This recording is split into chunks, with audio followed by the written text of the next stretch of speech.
Hey, Senda. Hey, Phil. Hey, I know it's not coming up right away, but do you want to kind of talk about someday going back to conventions? Oh, man, I miss conventions. All right. They're good stuff. Fair enough. Let's do it. Cue music.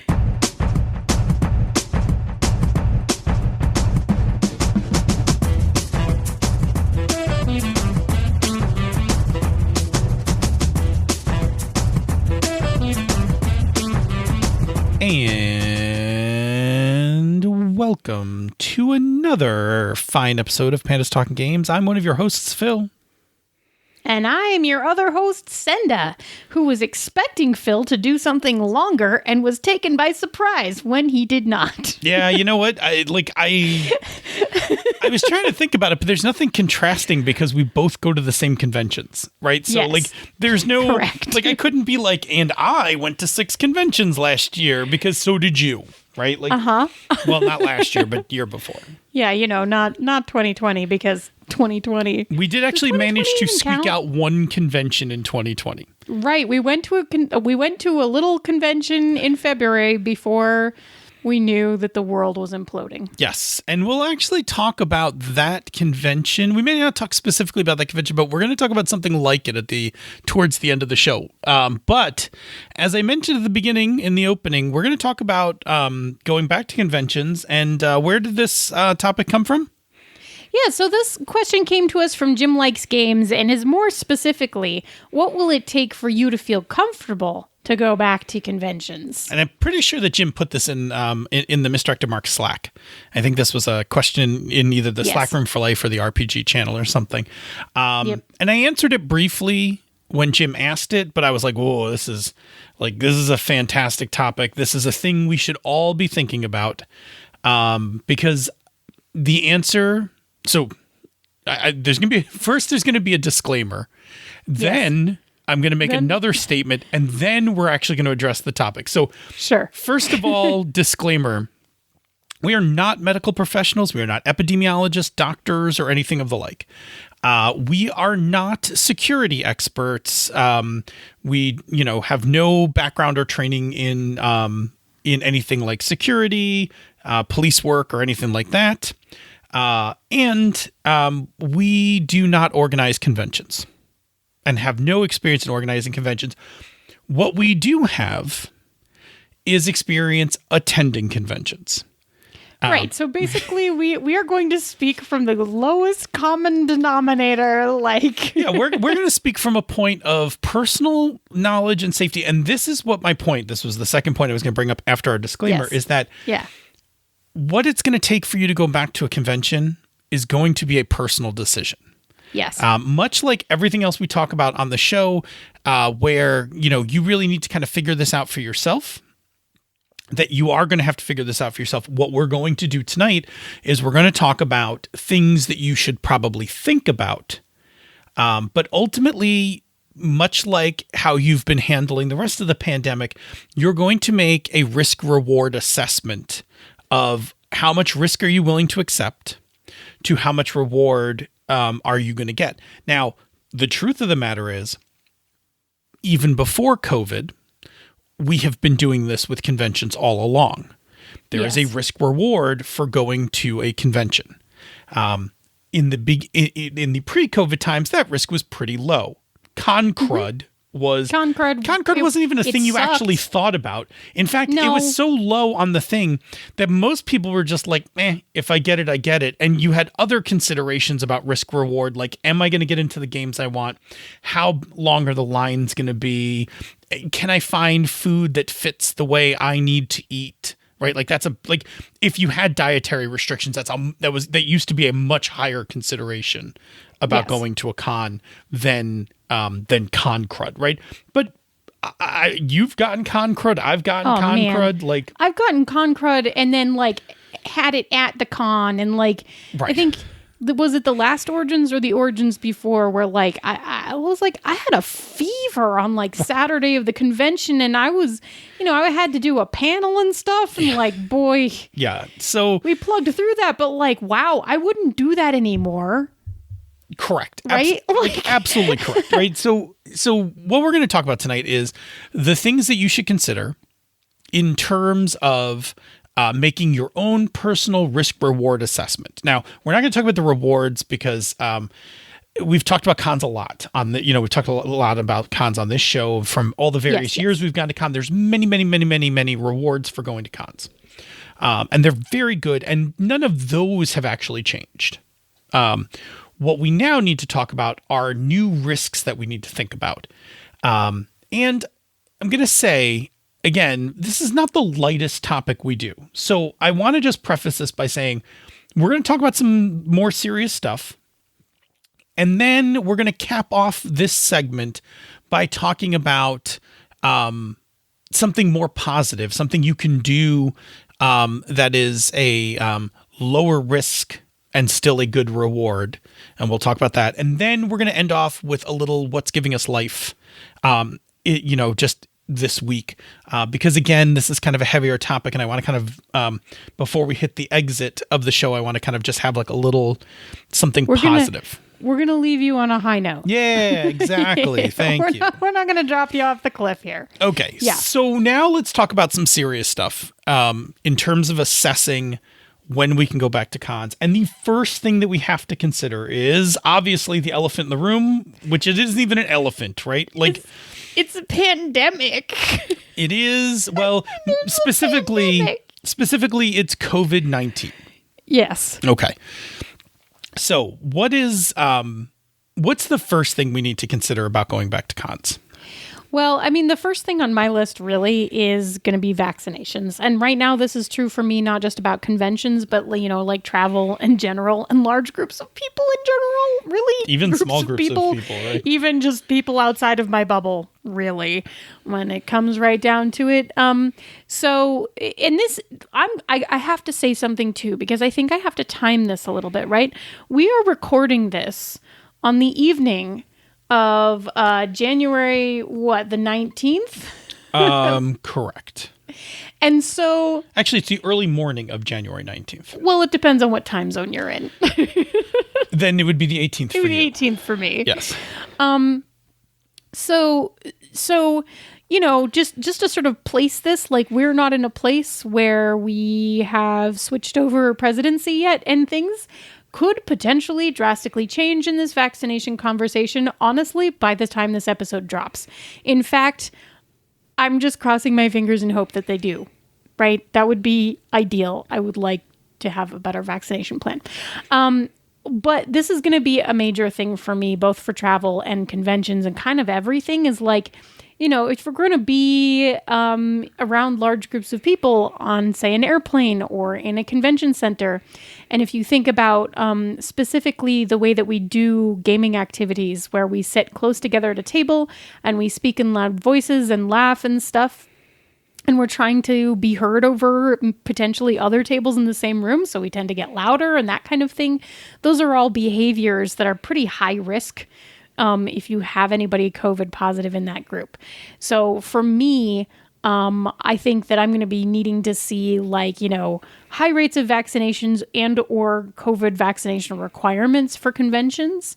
Honestly, just before I'm going to feel comfortable going back, or in a year when things are super low and I'm vaccinated and, I have a reasonable expectation that I'm not going to be in a small room with multiple people who may or may not have it, right? So that's, I think that's the first one. And I think it's a really big one. Yeah, I'm 100% with you, right? I think that mingling with people is going to be a lot easier once we are vaccinated, right? It's just entirely, completely, everything about a con. How you get there, correct. I have to ride on an airplane for 98% of the conventions that I go to. And personally, I don't want to get on a plane right now. I don't want to get on a plane until I'm vaccinated. I may or may not have it worse than you. I ride in a car with several people that probably has worse air circulation than a plane. Yeah, but that whole thing where that's like Friends where you can Yes. potentially create a bubble and have a trust situation. That is also fair. Versus the other 400 people on the plane that I've never met. And I don't know from Adam, who may have been out partying the night before. I don't know. Right. So there's... No, so yeah, absolutely. I think for me personally, and again, right, because we're not experts in this at all, but for me personally, being vaccinated is going to be the first checkbox. Yes. There is no convention. There's no conventions for me until I have that vaccination. Correct. I'm not even sure I'm going to game with my home group until vaccinations, right? So there is no, that's not happening, period, right? So, okay, so that's the first part. Now, the second part of that's going to be, so the first part is my own personal protection, right? I have to have a vaccine. I want to be protected. But I would say the next part's going to be is, what is the convention's policy on vaccination? Yeah. Because we need to know. Right. I'm going to want to see that, I want to see a harassment policy, right? And what I really want to see is that you can't get a badge without being vaccinated. And the reason I say that is that, first of all, vaccines are not 100%. Yep. Right? They're not, it is not, you did not get an injection of invulnerability, right? Nope. You've basically got a plus 10 to your saving throw, right? Your constitution right. roll. But you can still roll a 1, right? Yes. So what I need to know is that the convention is at near herd immunity. Now, yes. I don't want to use the word herd immunity in the bad health practice of let's kill a whole bunch of people and see if we survive and who survives. But what I'm saying is, and this part I can speak to a little because I was a biologist.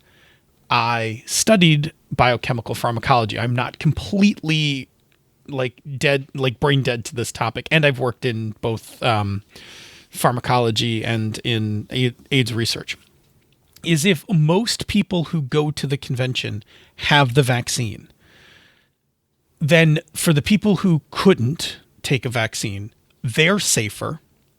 Mm-hmm. And we're all safer because there'll be less of a foothold that that the virus could get, because most of us will be immune and it will just kind of bounce off and not really take hold, right? Yep. But if a convention doesn't require immunity, it doesn't require vaccination, then a pocket of people could form a reasonable cluster, and start spreading it in concentrations and kind of straining how well the vaccine works inside of us.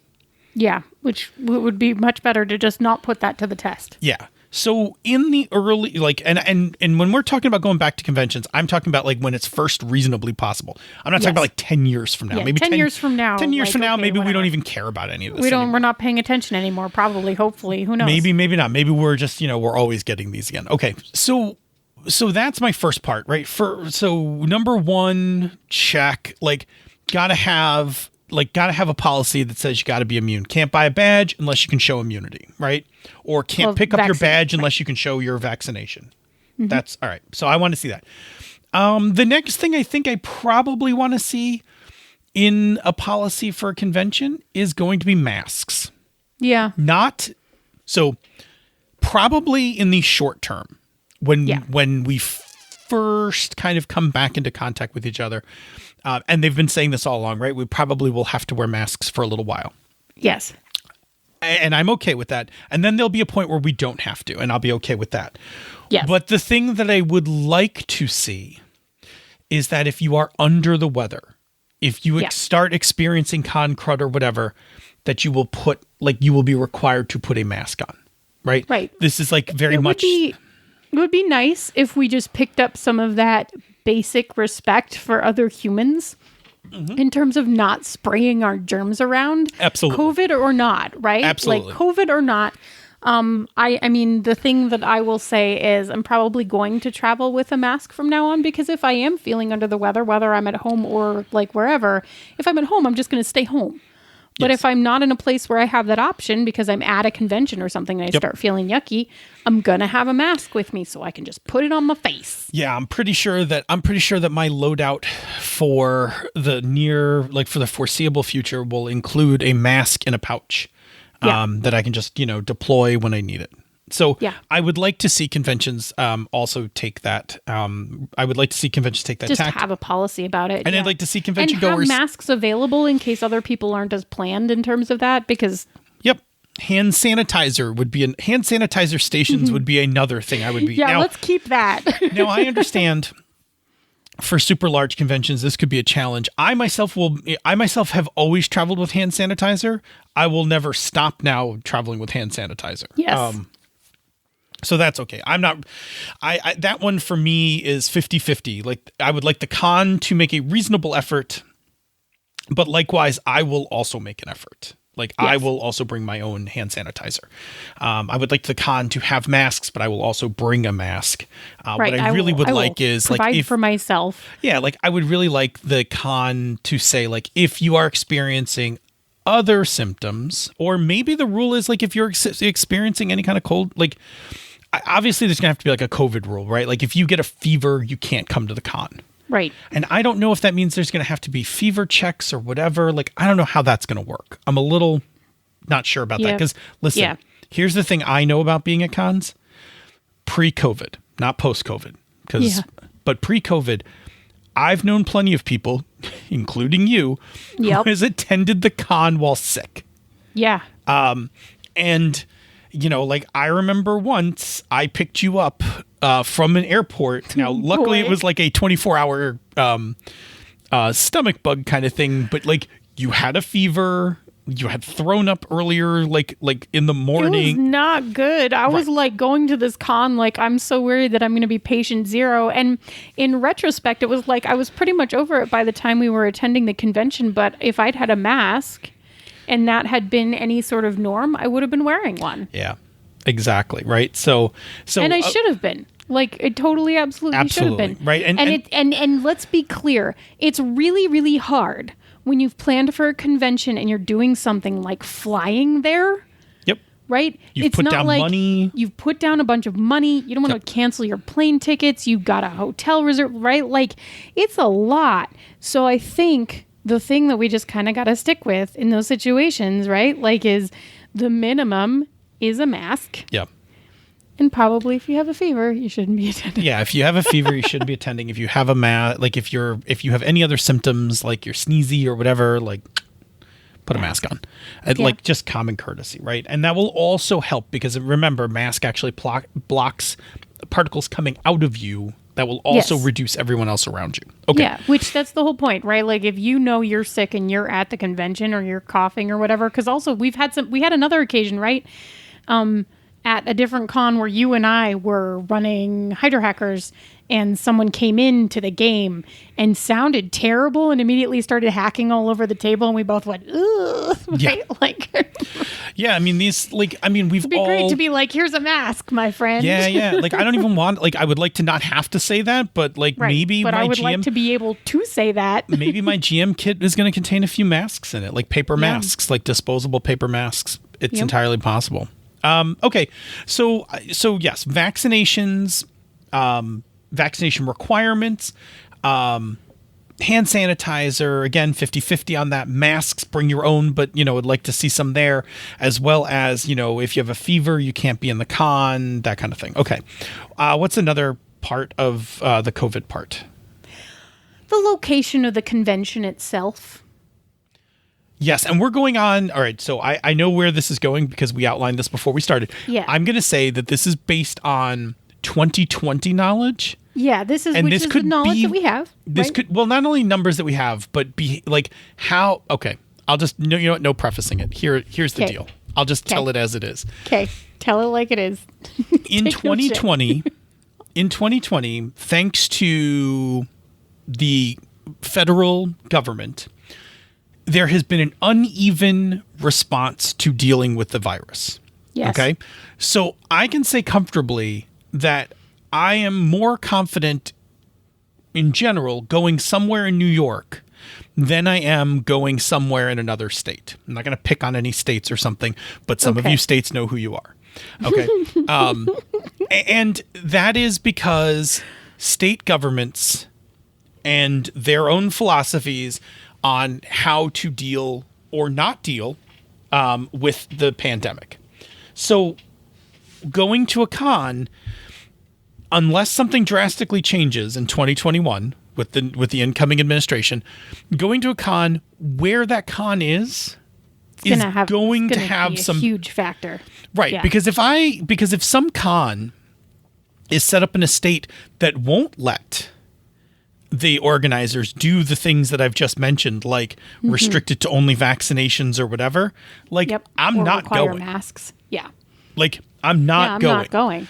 Right. Like so where like the state that it's in, and then on top of that is also going to be how the state handles like the pandemic. Like I'm probably not going anywhere while it's still like full on raging anywhere. Yeah. I mean, I don't think working in some level of events industry, people are starting to optimistically talk about doing like hybrid events and stuff. Yep. And I'm like, well, it seems pretty optimistic to me until we actually get a vaccination program off the ground. But, sure. But I mean, I guess here's the other part. Even if the convention can mandate all of those things, if the state that it's in, the city that it's in, doesn't have good COVID protocols, I eat in the restaurants. Yeah. And go to and stay in the hotels around that area. Yeah. I'm not going to want to sit in a restaurant knowing that I'm mingling in a general populace that has less COVID controls than I'm currently comfortable with, like where I live. Yes. So that also is going to factor in. And I don't know how that's going to factor in 2021. I know how it would factor in right now. Like if I had my immunity now and there was a convention coming up, like I know where I would and would not be comfortable going right now. Yeah. Based on how different states are addressing the seriousness of this. And I will say, and this isn't political, but I think some states are doing worse jobs at addressing it than other states. Yep. Anyway, I think that's got to be a factor. That's absolutely got to be a factor. I got concerns about how a particular state / city treats COVID in general. Yeah, just the level of seriousness with which they take it. Right? Yeah, because part of what a convention is going to need to do in the short term is going to be paired with the Department of Health for that location. Yes. Because these things are potential super spreader events. So yes, if the location's like, like whatever, do whatever you want. We don't care. Like, correct. Then I'm even like, I don't want to go. Correct. Fair enough. Okay. Do we have any more? That was the end of the COVID stuff. Then I have one more COVID one that I didn't think of. The additional COVID one. Well, if we're talking about risk reward, the other thing you need to consider is your own personal health. Yeah, that's really true. Do you fall into any high risk COVID categories? Yeah. I fall into a moderate one, right? I am a very large dude, right? I'm a big dude. Tipping 350. And I'm at the end of my 40s, right? I'm rushing up to the end of my 40s. So, I probably shouldn't get COVID. Now, I will say this. While I'm big and I'm getting older or middle-aged or whatever, I have a pretty staunch immune system. I rarely get sick, maybe once a year. I didn't even get sick in 2020 thanks to... thanks to being quarantined. Like, I didn't even get anything in 2020, and I barely got sick in 2019. So, like, if I get exposed, do I think I have a reasonable chance of either getting the low version of it, or once I get once I get a vaccine that I'll probably shake it off? Probably. Do I want to roll the dice on it? Not so much. No. Not really. So much. And people are going to have to make their own assessments, right? So if you have pulmonary issues, if you have other, factors that contribute to it, right? So if you have an immunological issue that, because there have been some cases where immunological issues have produced weaker immune responses with the vaccine, like maybe then you may not even want to attend a con of a certain size, regardless of whether you've been vaccinated or not. That is a thing. That is a discussion you will have with your doctor. The personal part is that is a discussion you'll have with your doctor where you say, hey, I'm thinking about going to a large group event that is requiring vaccinations or whatever. What do you think? Yeah, what do you think this risk factor is? Where do you, right. That's not like, that's a thing you do with your medical professional, where we don't even come close to touching that here. But again, if we're talking about risk reward, that's part of your risks you gotta factor in. Yeah. Okay, cool. All right. So that's the COVID part. Yay. And if that part wasn't serious enough, the next part, well, the next part is just something we have to talk about. And that is the threat of domestic terrorism. Uh-huh. I know you're laughing, not out of jest, but out of like... out of jest. It's out of like the sheer horror of not knowing how to respond, because it's just not a risk factor that we've previously usually considered for gaming conventions. So the thing is, in the past, it's really only been a week, right? It's only been a week. Okay. So in the past week, we've had a domestic terrorist incident, right, in the nation's capital. As we're gearing up for the inauguration, right, we've turned Washington D.C. into a green zone, right? So like, there's a definite sign of protecting it from another domestic terrorist attack. What we don't know, and I don't think we're going to know for a little bit, is will we see any spike in domestic terrorism in the U.S., right? So if you're not in the U.S., I should be very clear. We are in the U.S., and now I'm talking about something that is very U.S. specific. Yeah.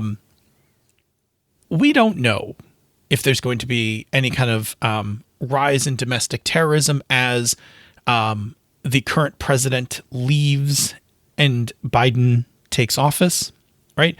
We don't know what's going to kind of shake out from that, right? Clearly, there are some people out there that, have some reality grasping issues, etc. Anyway, I don't want to get deep on that part, but I do think that one of the things that we as Americans are going to have to watch for is whether or not domestic terrorism is on the rise or not, because large cons are easy targets. Yeah. Now, I say easy targets right now because we've never had, like, a convention has never had to provide this level of security before. Right. And there's thousands of people, literal thousands of people, wandering around a giant space, all lugging huge backpacks full of stuff. Yeah, and then if you add in cosplay... Yeah. Like, I don't know. Are you really are you cosplaying Call of Duty or, right. Or is that whatever? A real gun, right? Yeah. Like, and now having attended some pretty major cosplay conventions, because there's a pretty big anime convention in Denver that has a very large cosplay thing. And I will tell you that, like, in terms of like cosplay stuff, there are some pretty standard practices in terms of like how you manage weapons, no matter how fantastical they look, right? There's a whole like peace bonding. You must sign an agreement. They have to see the weapon and make sure that it can't actually hurt anybody. Like, they like check that stuff. Yeah. But I don't know, because I haven't been to gaming conventions that have this level of cosplay stuff. And I don't know if we, as sort of a gaming convention, and it may just be the ones that I've attended, right, have created a kind of culture of, it's called peace bonding. They put a zip tie on it so that they know we've talked to this person and checked it, right? So, like there's some stuff that goes with that, and there are easy things that we can do in terms of just like the cosplay front and like that sort of thing. Sure. But like, I know Origins doesn't seem to do anything like that. No one's ever stopped me carrying any props through Origins, right? Sure. I've never, I don't know whether Origins does it or not, or, no, but obviously no one's ever stopped you. Let's be clear. I don't want anyone to be like, oh, they totally know. We have no we don't know. We don't know if past Senda has like circumvented security or checked. Not intentionally. Sure. Like, But I think like Nanda's Con, I got stopped because the fan that I was carrying was large enough to apparently register as a weapon. Sure. And they responded my fan. Sure. Now I will say this, right? So I think that up to now, cons have done a reasonably good job at security, and I think that cons, for the most part, have been like low to mid security level events, right? Like there are multiple exit and access points. There is some amount of access control in terms of, people checking badges, but there are a lot of common areas.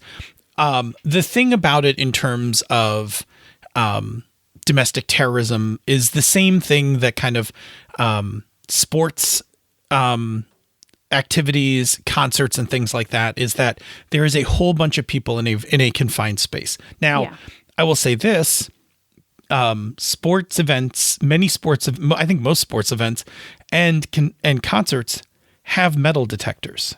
Yes. I have not been to a con where I've had any of my gear inspected. Nope, me either. Right? I mean, very soft in it, and I'm less concerned about somebody walking in with a rifle, because for the reasons you said, right? The con rules are pretty specific about, no looking firearms or some sort of check-in or something.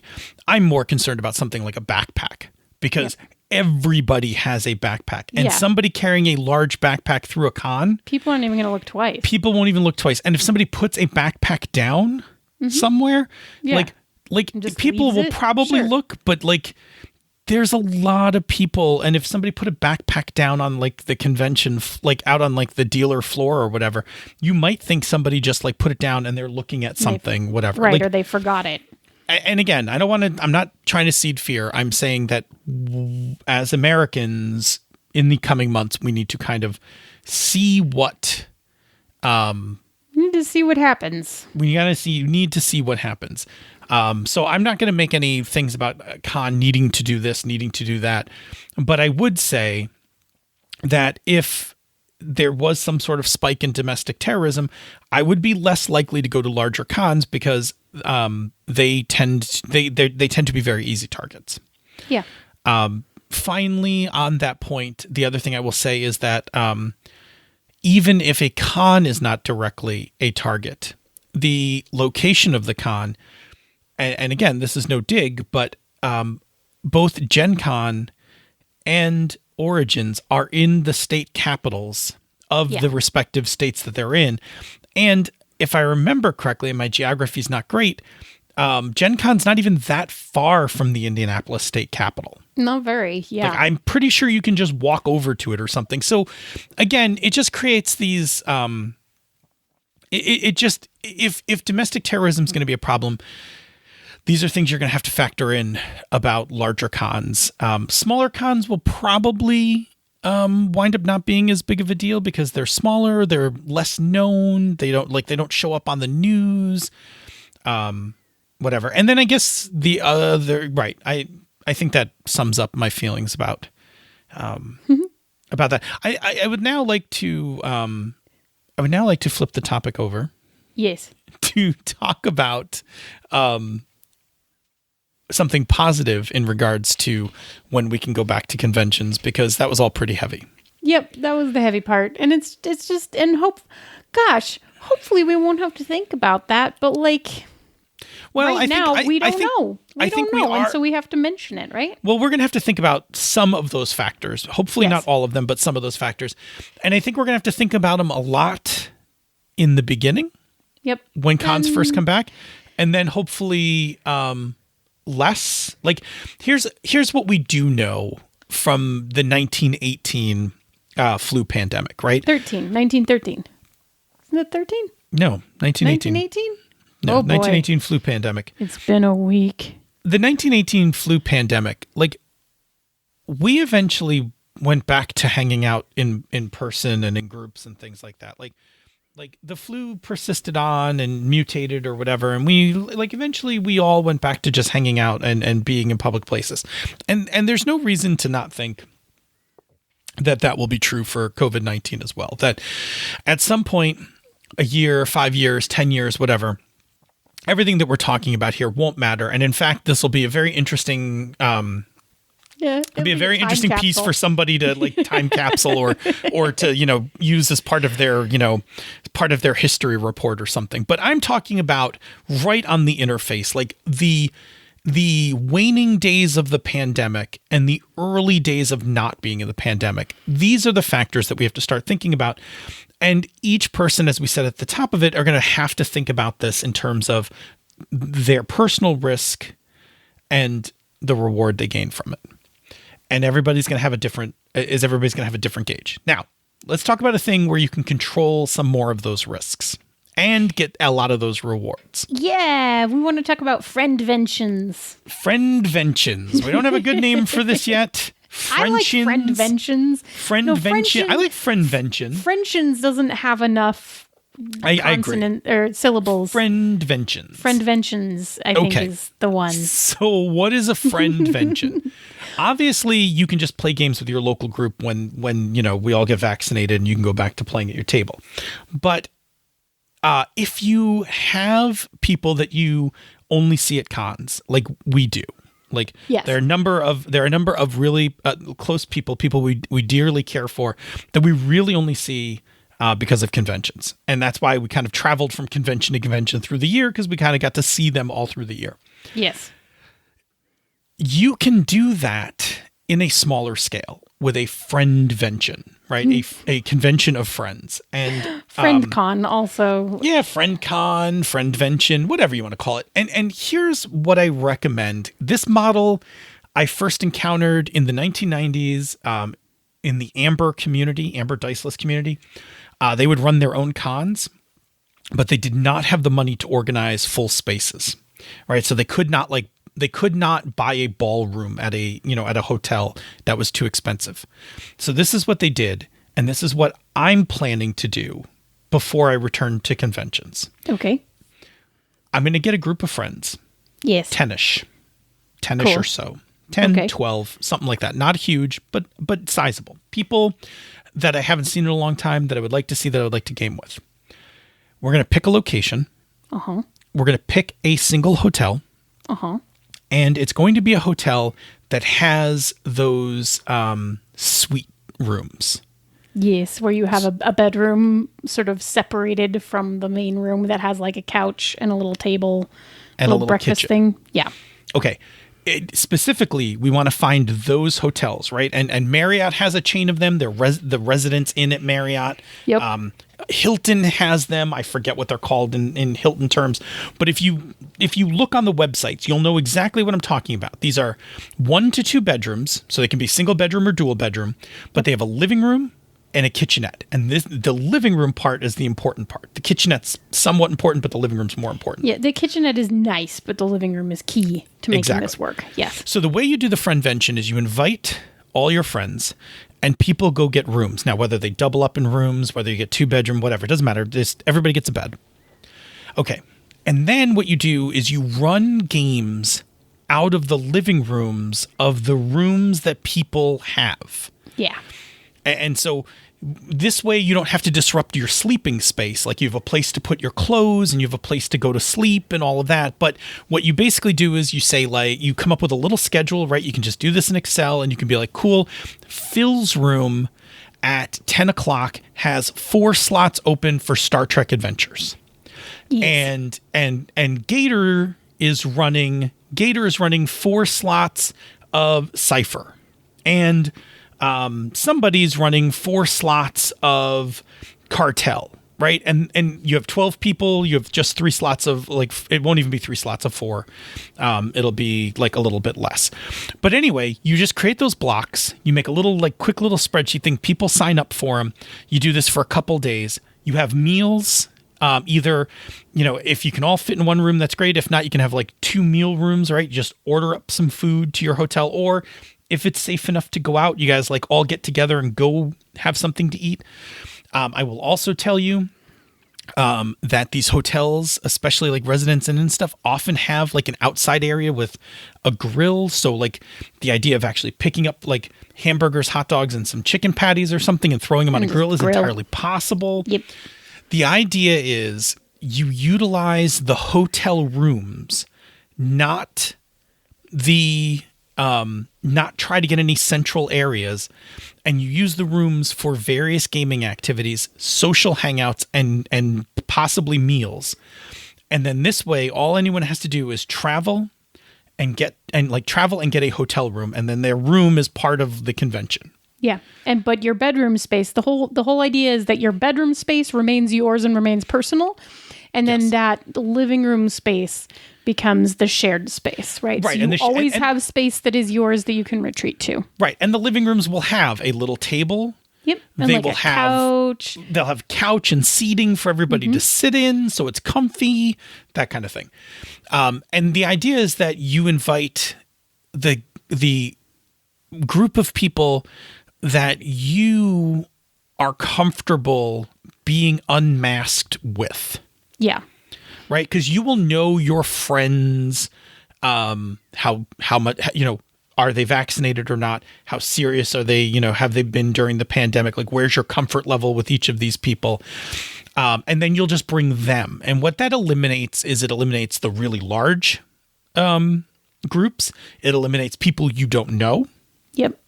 And it keeps it to just people you're comfortable with. And it's small and contained, and you're not wandering through a big convention area. You're just going to be going like room to room. You'll be in like small pockets of people. Yeah. Friendvention. Friendvention. I think it's a cool way to do it. I very much am, leaning towards that this will be the first, like the way I will kind of come back to conventions. It can hold more than your house. Yeah. Right. Like, I mean, unless you also like option number 2 is everybody gets a room at a little tiny bed and breakfast, right? Like find a bed and breakfast that has 5 rooms. Sure. If that's, I think everybody gets the idea. Yeah. The thing I'm trying to stress though, even if you do get the bed and breakfast, is you're going to need gaming spaces. Yeah. Right? It would depend on the space. The thing with these suites is that you have the built-in gaming space and you're not trying to buy, space for it. Yeah. Floors. I mean, there are definitely and the other thing that actually we looked at for a little bit there was like, if you rent like a 15-person cabin Airbnb, right? Oh, we tried that. Yep.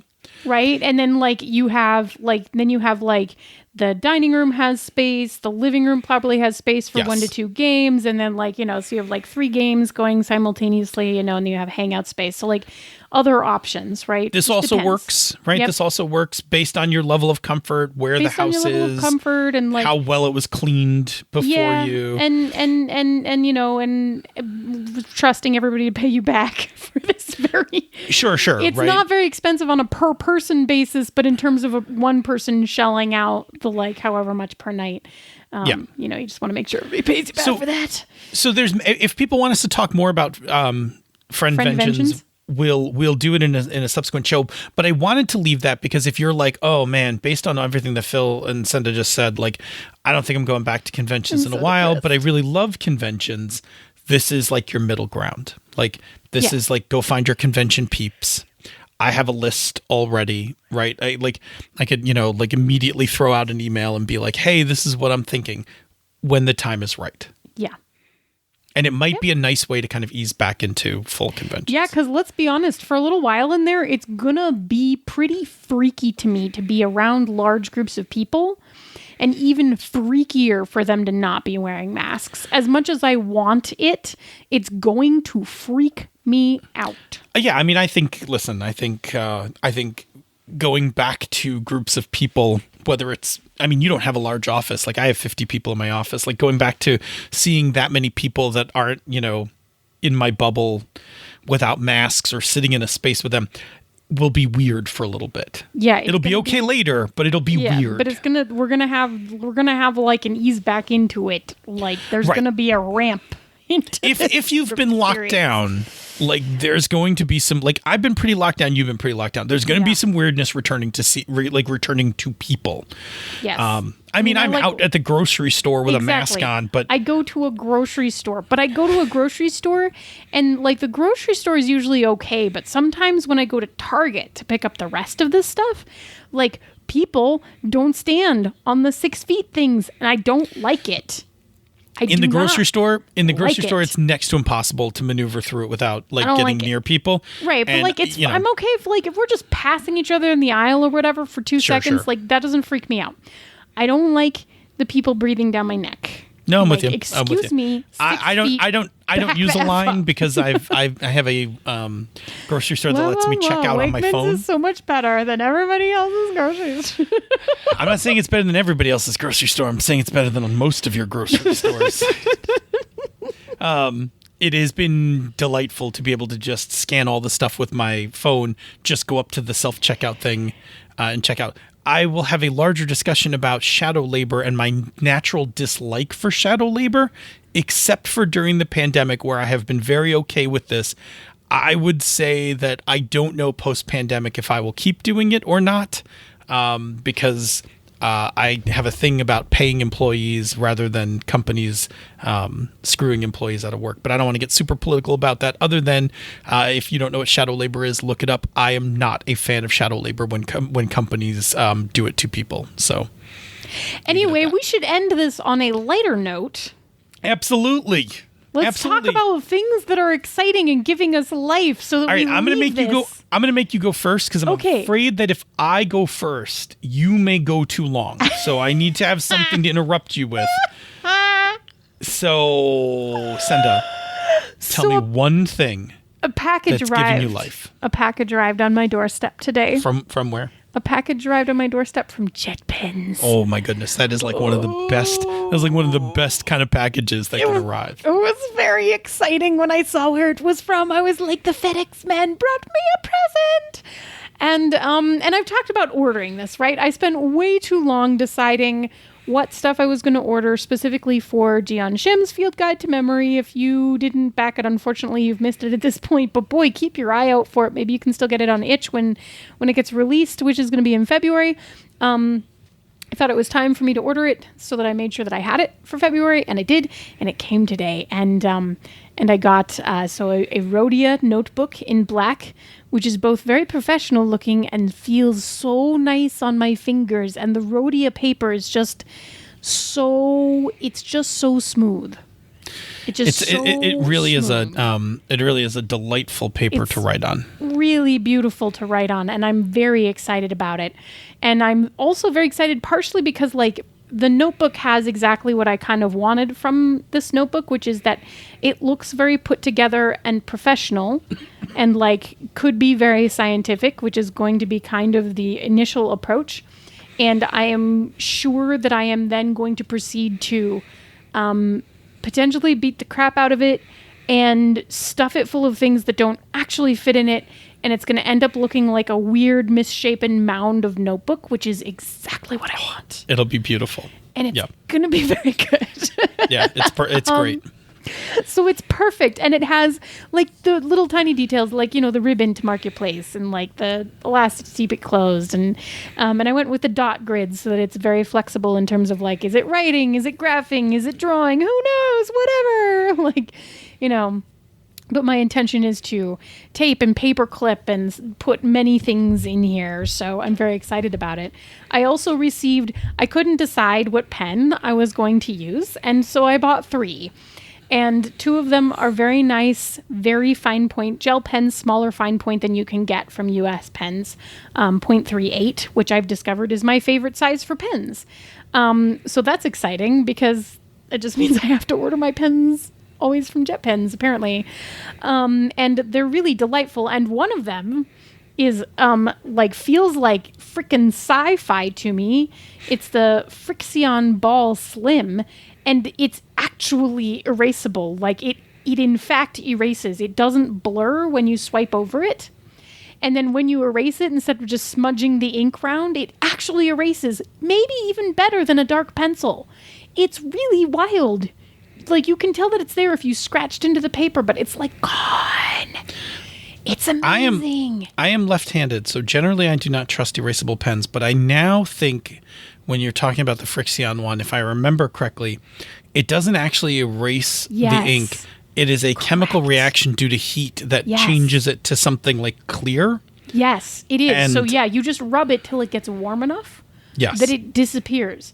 But it is pretty funny because I was reading up on it. If you were to leave something like on the dashboard of your car and it got really hot, potentially this ink could disappear. But you can also bring it back potentially by sticking it in your freezer. That's interesting. Which is just cool. But for like your everyday normal non-temperature extremes, like it's really incredible, because I remember like as a kid being like, erasable pens, how cool, and then being like, that's not really erasing, you liars. It faded a little bit, like it didn't actually erase. This actually erases, which is thrilling. And then I also got a slightly less professional looking pen that's big and chunky and plastic and pink and has cats all over it, called the letter pen Kokoiro, I want to say. Who knows? It's adorable, and I'm in love with it.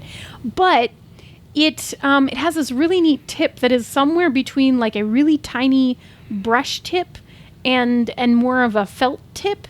But it functions in the way of a brush tip, where it can write as small as my .38 gel pens that I picked up, that it can write very thin lines, but you can actually press harder and get thicker lines out of it. So you can actually do variance in weight just based on pressure.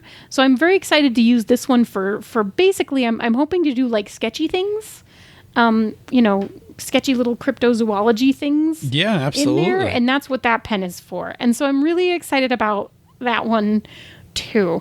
And that is what I got in the mail today. And I am very excited about it. I am writing a Gnome Stew article about how excited I am about the accoutrement of gaming, in this particular case and some other ones. So keep your eye out for that. Anyway, Phil, what is giving you life at the moment? So today I watched the season finale of Voyager. Ooh. So having completed my entire rewatch of Voyager, or not rewatch, I've actually I've never seen the series all the way through. So this was the first time I've actually seen every episode of Voyager. Right. So I finished it today. I was down to like the last like episode and a half, and I was like, screw it. I have today off. Yep. I'm just camping out in front of my computer screen. I'm going to watch the rest of this. So anyway, I finished it. I have seen the series finale before. It's an excellent series finale. I was very pleased with how it ended. But I watched like the rest of the episodes. And having already done a TNG watch party, having already done a DS9 watch party, I wisely kept my list of episodes as I watched them. Oh, yes. So I now have it. Yeah, so I do not have to create one from scratch. I actually have a list of, like, as I was watching them, I was like, some of them are like, oh, this episode has a thing like that you need for future things.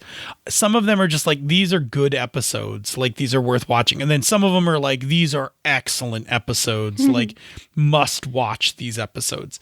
I'm happy to have finished it. I thought I was going to go over to Discovery right away, but Evil John from our Patreon community and PK Sullivan have kind of convinced me that I should just go and watch Enterprise. Okay. And that way I will have watched that series as well, because that is a series I gave no love to. Mm-hmm. And I was told that it will be better than I think it will. So I'm gonna go and give Enterprise a rewatch. I think it's only 4 seasons, so it's not really the lift that DS9 and Voyager were, which were 7-season episode series. So I'm gonna do it tomorrow morning when I get up to make breakfast. I'm gonna put on the first episode of Enterprise, and I'm gonna like dig in, and I'm gonna do what I did with Voyager, which is I'm gonna come at it with an open mind, like just.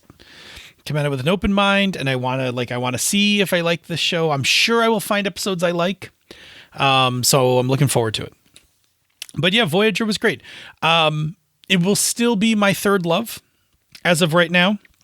DS9 is my first love, always ride or die DS9, followed by TNG and then Voyager. But that's not to say that Voyager isn't good. There is a lot of good for Voyager. I like a number of the characters a lot. I like Janeway. I like Janeway a whole bunch. I think Janeway doesn't get nearly enough credit for being one of the best captains.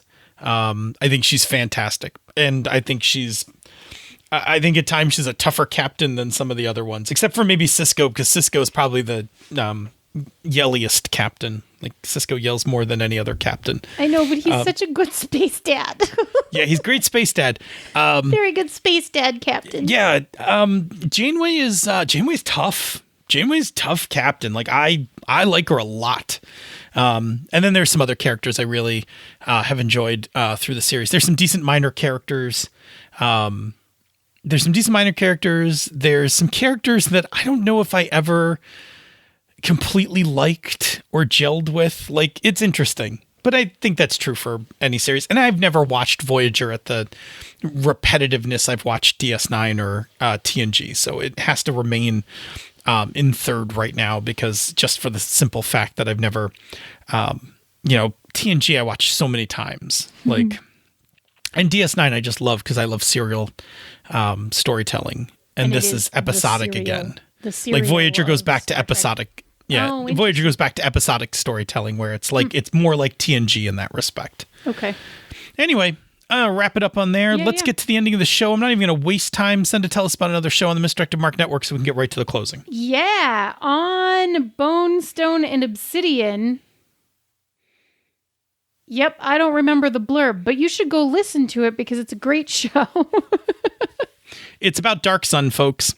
It's about Dark Sun. They talk about Dark Sun. It's cool. It's a cool show about Dark Sun. That was lame. I'm so sorry. I'm so sorry, guys. Boy, sorry. I was reaching for I'm one sorry. that I She lost it. She lost it right there. I apologize. It's just bad. Okay. Hey, Senda, where do people find us on the internet? Well, you can find us on Twitter at Pandas Talk Games. You can find us in the Misdirected Mark forums, which is forums.misdirectedmark.com, or you can drop us an email, panda@misdirectedmark.com, or if you want to, you can hunt us down on the TikTok. And once you've found us in one of those places, what can they do with that information? Yeah, by all means, give us some show topics. Boy, do we love show topics. Largely because we don't come up with them on our own. And I mean, look, I used to do a whole spiel about this. Let me just sum it up. The whole goal of the show is really to help all of you with your gaming and to make your games better. So the only way we really do that is not to talk about things that we want to talk about, but to talk about things that you have questions about, that you need help with, that you're curious about. So the way that this works is you send those to us, we make them into shows, you listen, and hopefully get to incorporate some of the stuff that we say. So let's just keep doing that. That cycle's been working out really well for like 4+ years. Yeah, it's good stuff. It's good stuff. And you know, it's also fair game if you're just like, I want to hear you talk about this thing. I have an opinion, but maybe you do too. That is also fair game. We'll just talk about it. We like talking about the things that you want to hear us talk about. Yeah, really. Questions, topic, whatever. It doesn't matter. Yeah. Doesn't matter. Throw it at us. All right, good. If you like what we do here elsewhere in the Misdirected Mark Network, please consider backing our Patreon campaign. Go to patreon.com/MMP. Patrons get a bunch of stuff. You're going to get the after show from Misdirected Mark. You're going to get the Bamboo Lounge from this show. You're going to get access to the Slack room for life. And that is right there, the golden ticket. I love the Slack room. I talk about it every week. Slack room is great. You should hang out with those awesome people and chat about game stuff, chat about your life, chat about recipes that you've made, games that you've played, questions you have, etc. And then join us on Fridays. Patrons get to jump on our hangout, our lunch. It's lunch for me because I'm the one who's hosting it. Yeah, it's second breakfast. You just bring whatever you bring whatever cocktail or meal you want to it. Let's be honest here. It's usually actually first breakfast. Yes. Anyway, you should definitely do that. If you can back the Patreon campaign, we would love you to. And if you can't back the Patreon campaign, we totally understand. There's another thing that we really need help with. We always need help with it, which is spreading the word. You can, of course, in your own way, spread the word to your game group, to your friends, post it on Twitter. Hell, just grab one of our tweets about an episode and just retweet it. Like, that helps. All of those things help. There's another thing you can do. Senda's going to give you some details about it It's a thing that helps complete strangers, people that you don't know, that we don't know, find us. What's that thing? Well, you can leave us a rating or review on Apple Podcasts or the podcatcher of your choice. Every new review we get really does actually help new people find the show, which is what we are going for here. So it's super useful. It helps with like the algorithms and stuff. It makes us bubble up to the top, which is pretty awesome because, like when people are looking for RPG like jamming advice, maybe they don't look for the word pandas. That was silly of us. Oh, well. We're committed now. So you should help us out and give us some stars, write us a review. If you leave us a review somewhere that is not the US Apple Podcasts store, it's really difficult to keep track of all of those, but we would really, really love to read it because we really, really like to read them all. So we really, really appreciate it. You can absolutely tell us about places that you put reviews. We will absolutely thank you for it. We love reading them. And thank you so very much to everyone who has already read or left us a review. They're great. We appreciate you. Yeah, we love them. Thank you very much. Okay. Hey, Senda. Show me. You know what? Show me how you're going to decorate the outside of your notebook. Ooh.